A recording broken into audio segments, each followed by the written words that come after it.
Well, hello. This is about Aunt Jennifer's Tigers, Class 12 English Core. This can serve as a pre-reading for the students. It's important to get the setting right, and this set of pictures are going to take the child back to the times that Adrienne Reach was writing in and lived in. This will also help the student appreciate the poem better. It's important for all of you to know that most of the images used in this presentation are mostly indicative and not actual. I'll let you know when they are actual images or pictures of the people concerned. So let's begin. This is Baltimore, USA, 1929. This is what it looked like. This is the birthplace of Adrienne Reach. And this is her father. This is an actual picture. Her father was a researcher and professor at Johns Hopkins University of Pathology, I think. His subject was pathology. Mother was a concert pianist, and she was pretty good at what she did. Father wanted a boy, but Adrienne was a baby girl. Nevertheless, he said, I'll make her a genius. And sure enough, in their attempt to do so, they began homeschooling her. And Helen said, the mother, Helen, said, this is the child we needed and deserve. Sure enough, Adrienne grew up to be a prodigy because at the age of 6, she wrote her first book of poetry, and at 7, she had already written a classical 50-page play. So that's quite a feat. So they definitely did a great job at making her a genius. But you can imagine the pressure. So even though she enjoyed her, let me take you to this picture first.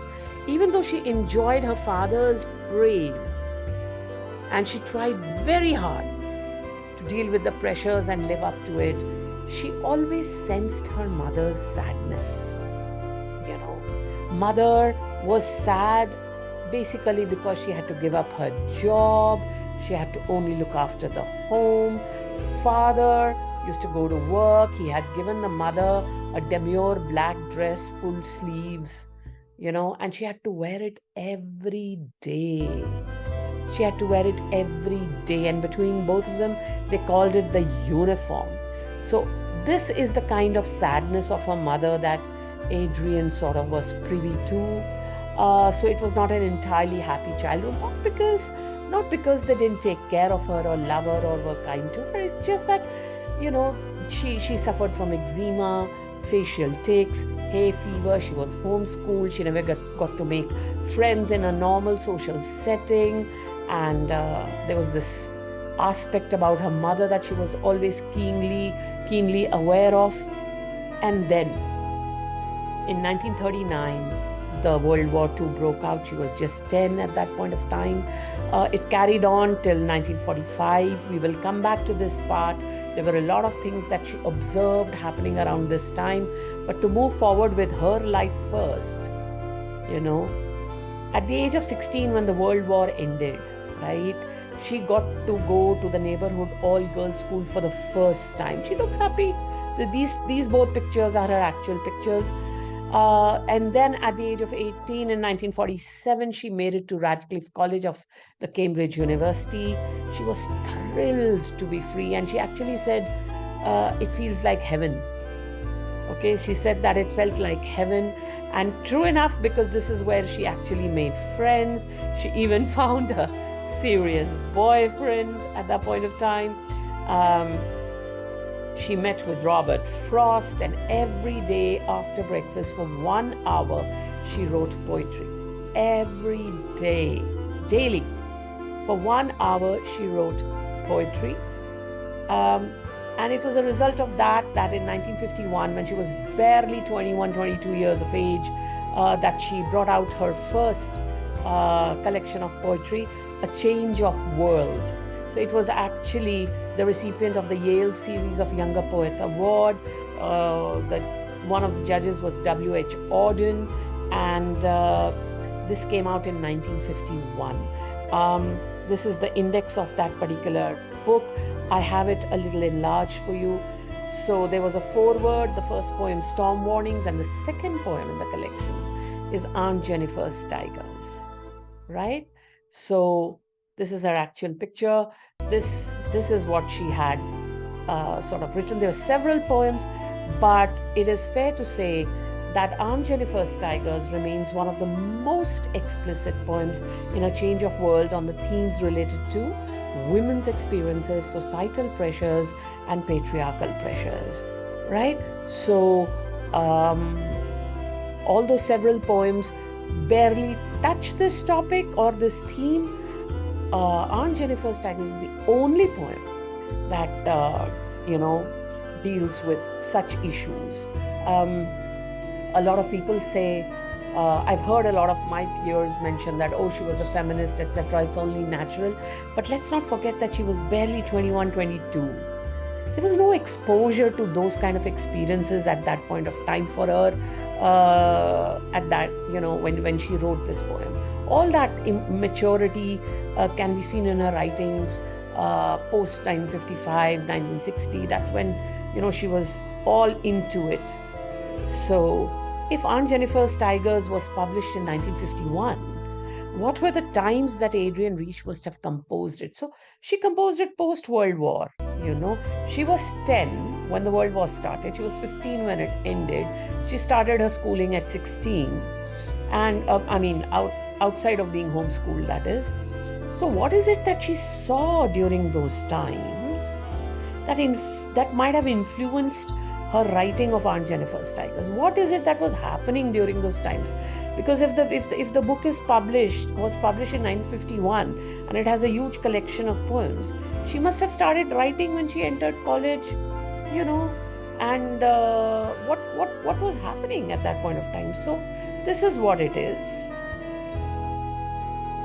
Question is, what were the women doing when the men were away fighting the war? What were they doing? Were they feeling sorry for themselves? Did they not have any ways to support themselves or deal with the situation? No. This is what they were doing. Do the job he left behind. This is the US Employment Service.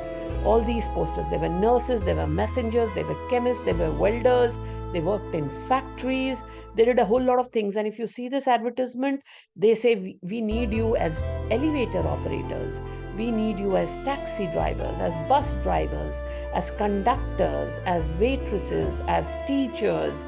There are a whole lot of things that are given here. So they were doing just about everything.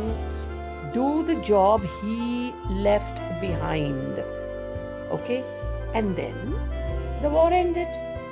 So what happened to all these women who were doing all this work?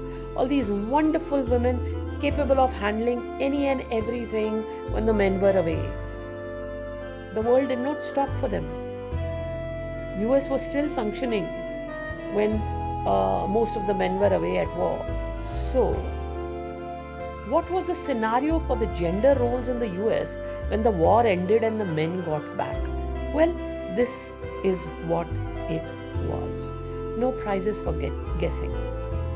So the men were asked to reclaim their places back at work, and the women were asked to embrace their true calling, which is the home. Not live up to the capacities and capabilities that they were endowed with, but to go back to the home and only the home, right?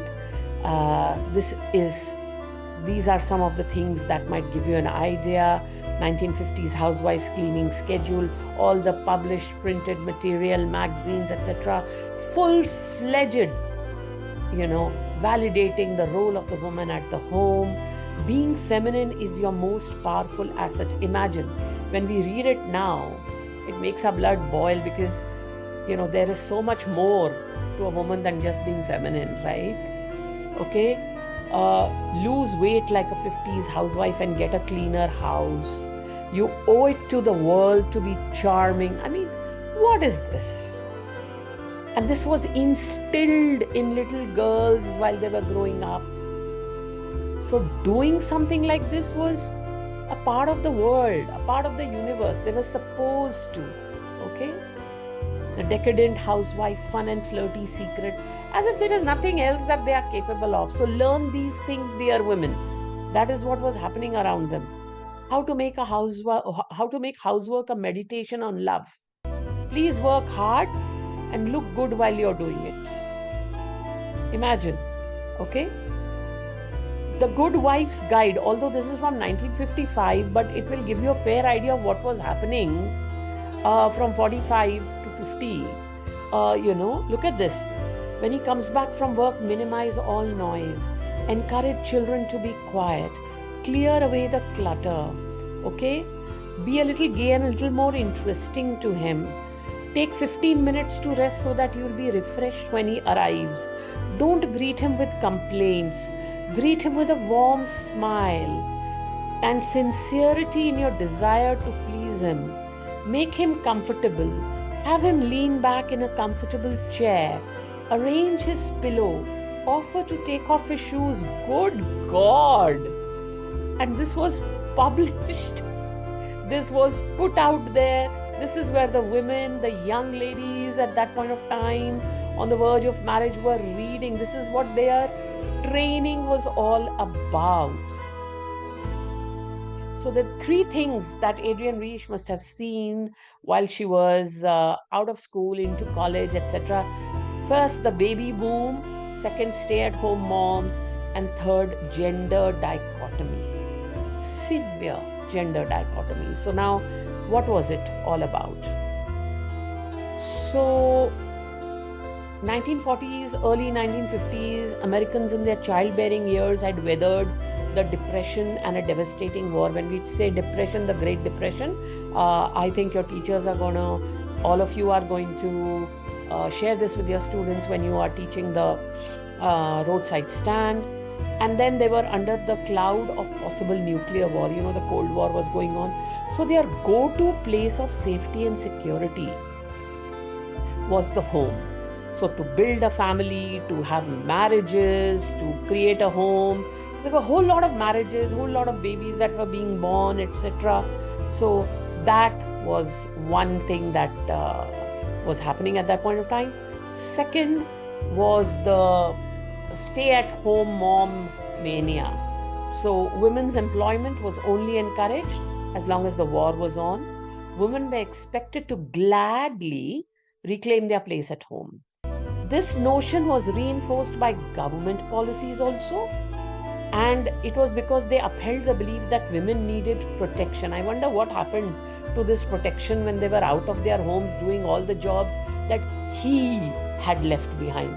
Even the Equal Rights Amendment lost momentum because most women's organizations fought against it. That's really strange, really. There was severe gender dichotomy. All advertisements, educational films, television shows all saw feminine stay-at-home moms cleaning, cooking, taking care of children, while masculine dads left home early, returned late, tending to their designated roles as lawnmowers and backyard barbecuers on the weekend. Oof, such work they have to do. Okay? Psychiatrists, psychologists, popular writers of the era critiqued women who wished to pursue a career and even women who wished to have a job. And what were they referred to? They were referred to as unlovely women, lost women, women suffering from penis envy, women ridden with guilt complexes, or just women who were plain man-hating. Imagine. All this because a woman might express a desire to work. So they were relegated to their homes. Freedom of stepping out to pursue professions that they desired was absolutely not entertained, was frowned upon. So it is reasonable to assume that Adrienne Rich was privy to these societal expectations faced on women to conform to traditional roles during the times when she was composing Aunt Jennifer's Tigers. So, dear ones, now you can understand the importance of setting the stage before exposing students to the reading of this particular poem. I hope you make good use of this. God bless you all.